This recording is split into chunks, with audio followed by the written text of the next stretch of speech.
right, welcome back, Bronco Nation. My name is Chris Van Sickle. Welcome to another edition of Blue Turf Talk, and happy first day of spring football camp. Is that a thing? Do we celebrate that? I certainly do. I took the day off for it because it's kind of my own little holiday. I am excited to be here today with the founder of Bronco Nation Updates, Nick Wade. How you doing, Nick? Great. Thanks for having me on. And Sam of Sam Talk Sports. Sam, where are you coming from today? Sam travels a lot. I always like to ask, where are you coming from? I am in Baton Rouge, Louisiana. See, he gets out and about, and I'm over here in this same old boring background. You know what sucks about it is last week I was over, or 2 weeks ago, I was in Lake Charles, Louisiana, which is where the Southland Conference tournament's going on right now. So if they would have just switched the jobs around, I could have been covering from Tournament Town right now. That's Sam Talk Sports on scene stuff right there. We got to set that up, man. Got to work with your boss on that one. All right, on today's episode, we're going to cover a variety of things. We're going to start out with Spencer Danielson. He had a press conference today, talked about some stuff, some coach speaks, some news on position change that I found pretty interesting. After that, we're going to go to some clips from the first day of spring camp. I'll give you some of my observations. Some players played pretty well. Some of them looked like young players, and that's going to happen. After that, we're going to toss it over to Sam. He's going to give us the Mountain West Conference, just break down the Mountain West Conference men's basketball bracket, and let's see what Boise State has to do to get through it. And then we'll talk some softball.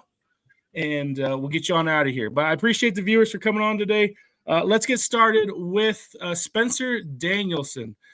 Spencer was kind enough. He just had a son. He shared with the media that he did not know until he had visual that it was a boy.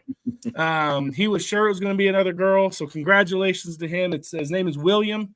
He told us it was a family name. So congratulations to the Danielson family. That's super exciting. But I didn't think you'd want to hear that. So I cut up some actual Boise State football news. So let's go to the first clip now. What's the most important thing day one of spring ball for you? Yeah. Number one for me today was urgency. Urgency in everything they do. For us, that's my best right now. That's what I want to see. Not hoping for practice two, not trying to go out and make plays. Like if I'm in my meeting, this is my best meeting that I've ever had right now. No different this morning. We're at 6 a.m. in the building. So guys are here at 6. Hey, daylight savings time, who cares? Let's roll. That's what I wanted to see. And I felt like we had that today, Johnny, where no matter what, hey, I lost the rep before. Hey, it's my best right now, the next rep, the next rep, the next rep. I feel like there's really good urgency at practice today. Really good urgency. We went through our core values over the 8 weeks to instill those. I'm not going to go into those right now. We will. But just I wanted our team to be extremely urgent in everything they did. That's that process over outcome. I'm not worried about where I'm on the depth chart, how good I think I'm going to be. I am my best right now, from the meeting room to the training room to individual drills to group drills to team. And I really feel, without watching the tape, I feel like our guys did a good job of that today.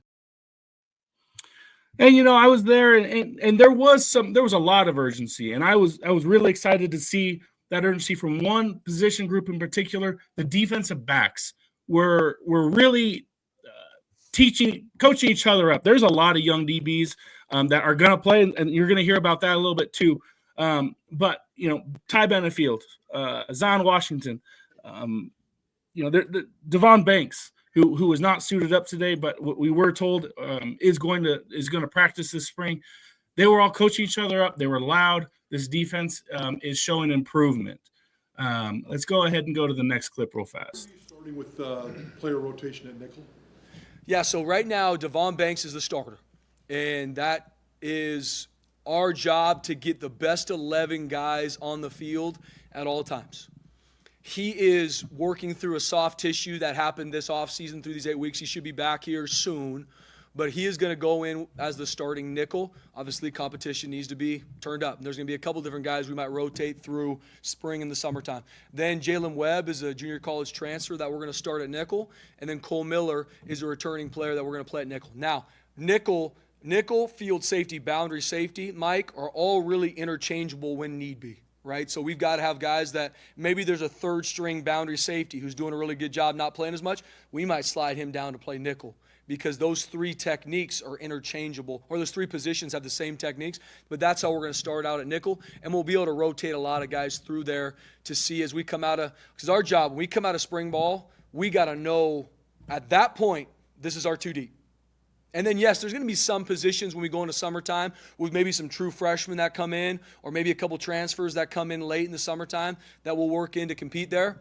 But we got to leave spring ball knowing this is our 2 deep at all 11 positions on either side of the ball. And, you know, that was the position news that I'd kind of spoken about. And Devon Banks, a guy who played corner last season, and while that wasn't maybe the greatest start to that conversation or to his career here, he did have some rough moments. I think he proved that he's a very good tackler, and I think the nickel position would fit him well. A guy that we talked about, Sam, Jalen Webb, that's your boy out of Kilgore. What do you think he's going to come in and provide? I think he's going to provide some good open field tackling. He could probably put some people on an island, especially crossing routes over the middle. He can probably get some of them deep threats too. He had 5 interceptions and a forced fumble last year with Kilgore College. He had 44 tackles. He's getting 4 to 5 tackles a game. That's something that we need out of the backfield. I couldn't find any pass to flex stats on him when I was looking stuff up on him, but you don't get on Kilgore College if you in Texas. Kilgore College is a perennial playoff team. You don't join that team if you ain't good. So I'm excited to see how he does this year. Yeah, and I'm excited to see some of the depth as well. Some other guys stood out. A guy named Travis Anderson. I'm going to touch on him a little bit later. Not the biggest guy, but just a firecracker, high energy guy. I think he's going to play a lot this season as well. Let's go ahead. We got 2 more clips. We'll go through those and then we'll talk a little practice. All right. Now in August, one of those guys at running back needs to step up and be the guy, or do you think running back by committee can work for you? Absolutely. Guys? I mean, it's going to be competition turned up through the roof. Excited to see who elevates themselves to be that number 1 guy. Now, we're going to play with a lot of different running backs, and that's something that I believe in. I want to be able to roll guys. Does that mean even playing with 2 running backs in the game at one time? Absolutely it does. So we're going to find ways for guys that earn it to be out there a lot. And there's going to be a starter. There's going to be someone behind him. That doesn't mean that one guy's going to play and someone else isn't. But we want the competition to be turned up. We got a really good group in there. Sire Gaines, awesome getting Breezy back healthy. Had a really good training this offseason. Dylan Riley's done a really good job. And Malik Sherrod coming in this offseason's worked his absolute tail off through the 8 weeks of winter conditioning, and he had a really good practice today. And even Troy Wilkie, man, he's like a Swiss Army knife. He's been awesome for us on special teams. He's going to be doing a lot of running back for us this spring, and he did a really good job. So we're going to, every practice, we're going to grade, see where guys are at. Then you go through practice 2, grade who did better, who didn't, who's elevated themselves. Because in spring ball, depth charts are seeding charts, and I'm very open with our team about this. You're coming off a really good season, and you're a returner. It still doesn't matter. Yes, you have equity and trust with the team, with the coaches, but it's your job to continue to earn the right to be the starter again. If I'm the number 2, I'm waiting for 1 second. If that guy misses a rep or doesn't do something the way he should, I'm trying to catch him. That's competition, where you are urgent to win in everything you do, and I want that across the board. Obviously, we will run the football here. Like, we believe in it. That is our mentality. Just because Ashton isn't here, that does not change. We will run the football here. We will establish a run game on offense, and first and foremost, defensively stopping the run. That's championship football, and so competition is going to be turned up consistently in all position rooms, but especially in the running back room. And Coach James Montgomery is going to do a really good job making sure guys get their reps, and we have a really good idea when we leave spring. And, Nick, how weird is it going to be to watch this team with no number 2 on the field?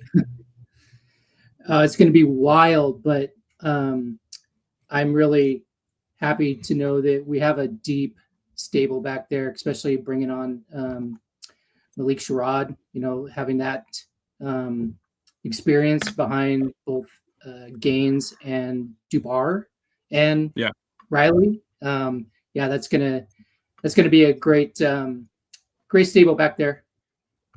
And I'll give you a little preview. He was gonna be my player of the day for today. Was going to be Malik Sherrod. He was going to be my offensive player for the first day of spring camp.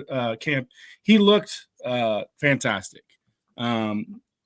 built a lot like Ashton Genty. Of course, there's never going to be another Ashton Genty, but lower to the ground. This is going to sound kind of creepy, but just a really thick lower half. When you see it, you know. I don't know what else to tell you. But Shifty made some great plays and was fired up to be wearing Boise State blue. Probably not something a lot of Fresno Bulldog fans want to hear, but he was fired up. He was talking trash to the defense, and that's what you love to see. Yeah, I'm excited. You know, Ashton Genty, the GOAT, no doubt about it. But Breezy DeBar looks bigger. Sire Gaines did not practice today. I'll give you a little heads up on that.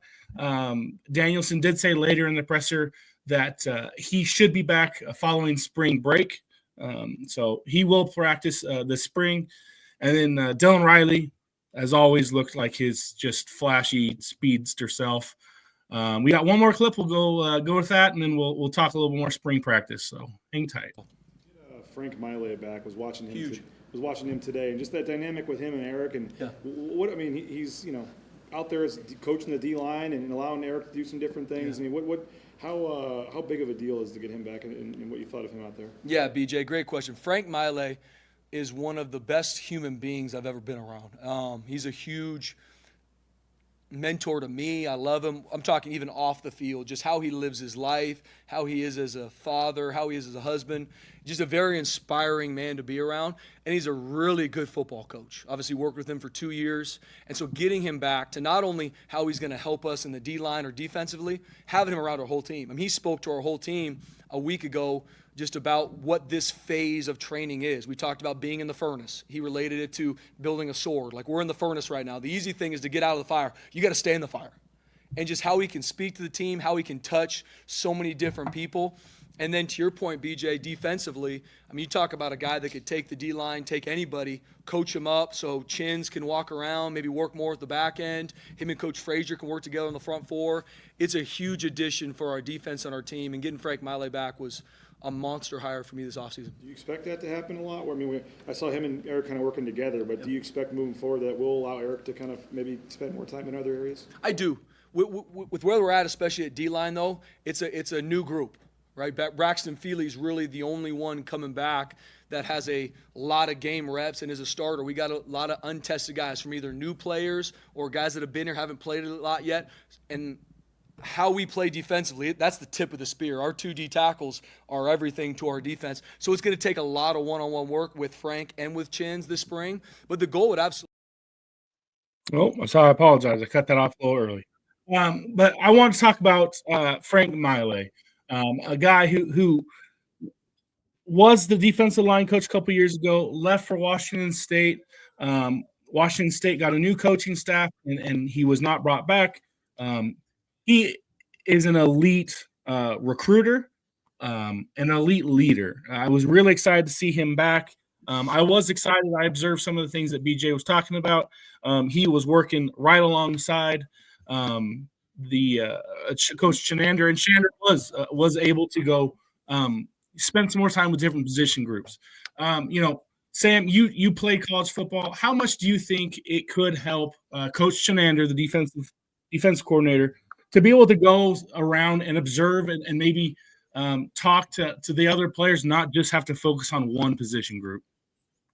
Definitely builds a chemistry. Like, one thing that I was impressed with is the defense and the offense. Whenever I got there, it wasn't you have your defensive guys over here and your offensive guys over here, and then we come together at the end of the week and then put everything together and go. We were a family from the start, and to be able to go around and look at other positions, both offensive, defensively, and just know what you have on the team, because you may see something say, hey, you're not doing great at this position, but I got a hole for you to fill over here. Let's talk to coaches and see about getting you some reps on this side of the ball too. Maybe not, you're not doing great, but I could use you on this side kind of deal. Right. So to be able to walk around and do all that, that's it's a positive for any program, especially if you're a team first mentality. You don't care if you're offense or defense as long as you get the dub. And that is the truth. All that matters at the end of the day is that you get that dub. I do want to toss it over to you guys to to get your thoughts on some players that you like. I'm going to play some clips while y'all are talking. I hope you enjoyed. I was able to go to practice today. I feel very blessed and lucky to be able to go do that and represent Bronco Nation updates. And but let's toss it over to Nick. Nick, if you could pick one player this spring that could raise the level of his position group, that if he stepped up his game, he could make everybody else better. Who would your pick for that be?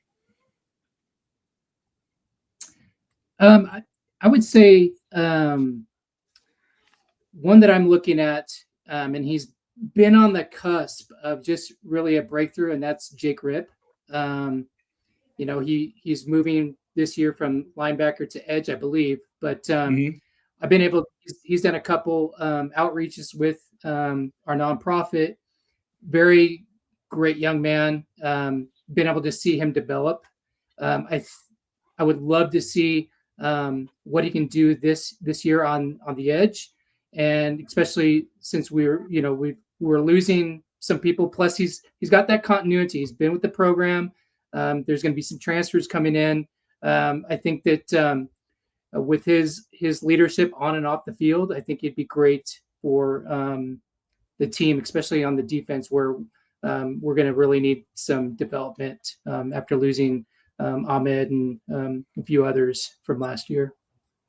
I think that's a great call. I think a lot of people are going to see, well, he moved to edge. That's where we already have Jaden Virgin Morgan. Well, pass rushers, you can never have enough, and you can always add more to the field. Don't be shocked if you see Jaden Virgin Morgan and Jake Ripp playing at the same time. I interviewed Jake as well. He's a great guy. I've met his parents as well. They were walking up to the stadium one game, and I saw a 43 Ripp jersey and went, well, I'd bet that is he's going to be his family. And they were very nice as well. He is a very talented young man, and I'm excited to see him make that move to edge. Sam, same question. Who do you think that if they raise their game could help improve the entire position group? We already touched on him, but Jalen Webb, I think he could be elite at that position once he gets acclimated to it. I think with Banks and Webb, you're not going to get any fall off between the two. But I'd have to say probably Jabri Bickman, wide receiver. We really, really need that breakout wide receiver that will draw defenses off of the run. And I think he can do that. I'll give you a heads up, Sam. I'm sorry, but Jabri's coming in as a safety. That's right.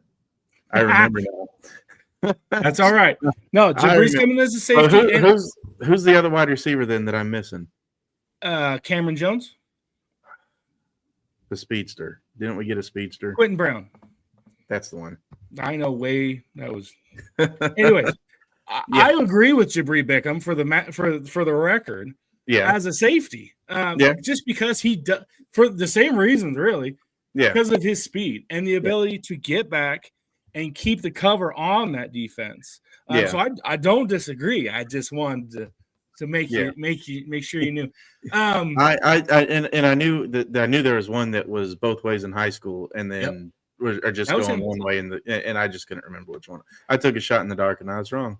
No, I like it, and he could play wide receiver for the record. Yeah. So and I think that might help with interceptions too. We might get our interceptions up even on defense.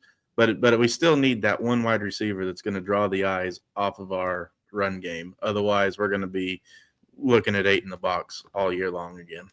I totally agree, and I do like your pick for Quentin Brown on that one. And I also do like Cameron Jones, another guy I mentioned there. True freshman playing or really counting on true freshmen is not always the safest bet. But those two, and especially at wide receiver, where maybe you don't know the whole playbook, but you have a set of plays that you just like the back of your hand, and they can go and just use that pure God-given talent. Real quick, I wanted to throw mine out there, and this is a young man that I saw today, and he looked massive, and I'm really excited to watch him play. Number 59, Lopez Sanusi. Comes from where did he come from? Ireland, I believe. Let me look real quick. England. Dublin, Ireland. Let me double back on that one. Lopez Sanusi. I watched him today working with the defensive lineman. Fantastic. Looks like he's really taken to the weight room. Let's put it that way. Big, massive, was putting the blockers on their backs. I'm really excited to watch that whole group. I also saw Michael Madri, number 99, a guy who I've really liked. Since coming out of college, coming out of high school, he played a little bit last season with some success, but that was just such a crowded room that he didn't quite break out as much as I thought he could. Some other standouts for me today was Travis Anderson. I touched on him before. He made two outstanding pass breakups, which for those that have a little stress about the defensive backs should make you feel a bit better. One was on actually a quick play, a double pass. He made the read and just made a great heads-up play that I turned and made a mention to just another media member and said that's not a play they would have made last season. And it's the first day of spring camp. So that really stood out to me. He is not the biggest guy, but it's just going to be all heart and Blitz had a lot of success with that.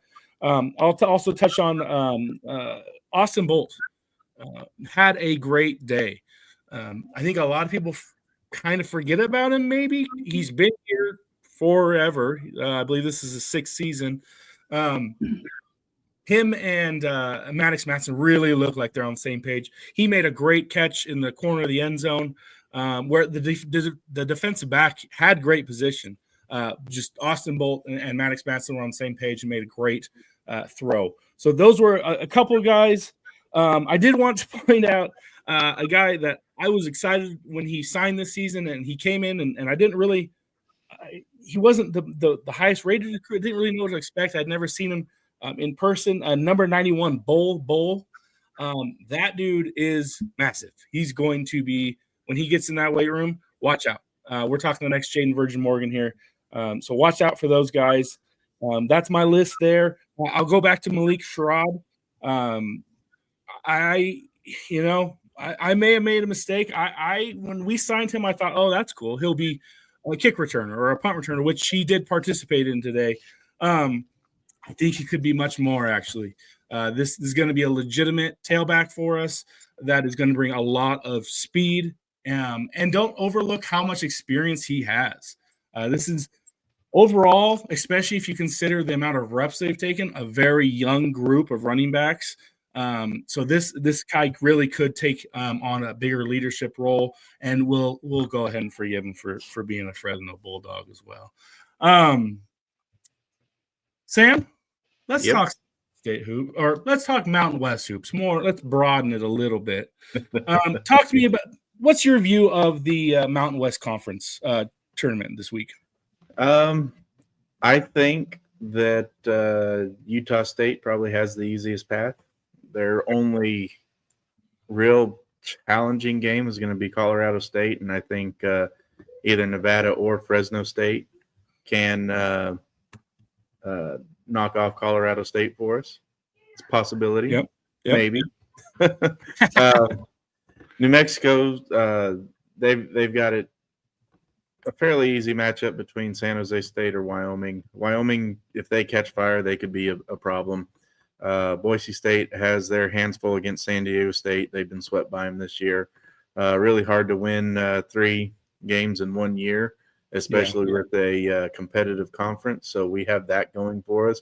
But if we play anything like we played the last 5 minutes of the Colorado State game, we're not going to make the NCAA tournament. So we need to beat San Diego State and beat New Mexico, and that might be enough to get us back to an at-large. Right now, I believe we're first 4 out. Okay. So that was going to be my next question. If they have a good showing and make it to the championship, and maybe it's just a close loss, do you think that would be enough to get us back on the proverbial bubble? It depends on who the close loss is to. Okay. God forbid, Air Force decides they want to play basketball and makes it to the championship game, and that's our close loss, then no, we won't get it. But that's going to be a lot to have to beat UNLV, Utah State, and then Colorado State to get there. Yeah, but so I don't see that happening. But I've seen stranger things happen. So it depends on who's in the who it is the close losses to. Okay. But my philosophy is don't leave it to chance. Just win it all and punch your ticket that way. I couldn't agree more. And Nick, let's welcome back. I think we're gonna have some technical difficulties there.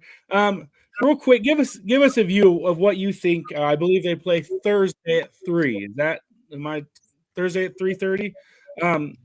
What's Boise State gonna have to do to finally beat this freaking Aztecs team that's beat us twice already this season? So I think we're just gonna.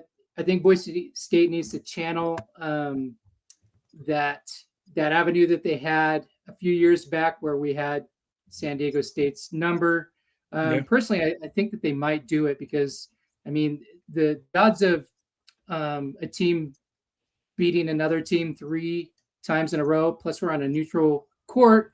But what I think is going to take, what it's going to take is you got to limit those scoring droughts. Those are really killing us. And, we were doing really great versus Colorado State for senior night. And then right at the end, we got in one of those funks again. So I think it's going to take where we've done well with San Diego State is match them defense for defense. And then do not get into any of that scoring drought. And then hopefully Andrew Meadow can pull out his inner Max Rice and light it up, a couple times during that game. And that's really the recipe to beat San Diego State. I completely agree. I think it is a good point. Beating a team twice in a year is really hard. Beating them 3 times, you'd hope that Boise State's made some changes, and I believe that San Diego State might have a starter that's injured. I don't know quite enough about that to comment on it, but I believe that's what I was told by another media member today. Friday night against Colorado State was a real bummer. Was really hoping for more there at the end. I kind of feel like they had it and let it slip away. You really want to see Tyson Degenhart not go out in the NIT. You want to see him get that chance. So I am hopeful. I believe that they do have a chance to beat San Diego State. I agree with Sam. They have a tough pull. The road to the championship is tough. It's weird how the Mountain West does that too. Yeah, New Mexico gets to play a team that's already played, but they're also in the 4-5 side of the bracket. So, and then Utah State, whoever they play, they're going to play an extra game, but Colorado State's also playing an extra game. So those two are I guess Colorado State's a 2 seed, but still, it's just. I feel like the number 1 seed has a harder go at it being on the 4-5 side than what the 2 and the 3 seeds have being on that side. I that's just me. And I agree. If you look at the way, and I can't say for certain if they're the only conference that does it, but I know that the West Coast Conference does it where the 1 and 2 are automatically in the quarterfinal, semifinal. Yeah, there's a lot of weird brackets out there. Yeah. Mountain West seems the least helpful for the higher ranked teams, which I get it. I get I don't know. Seems odd. Anyways, moving on. Boise State softball had their home opener on Saturday. I said I was going to try and make it. I'm sorry, guys. I didn't know my daughter had a doubleheader of basketball, and my daughter comes first. So went and watched her, but they played well. The softball team won twice against Utah. Is that correct, Nick? Yeah. So the softball team, they went 3-0 at home during the Blue Collar Classic. They grabbed 2 Big 12 wins against Utah. And today they announced that Sophia Knight did win the Mountain West Player of the Week.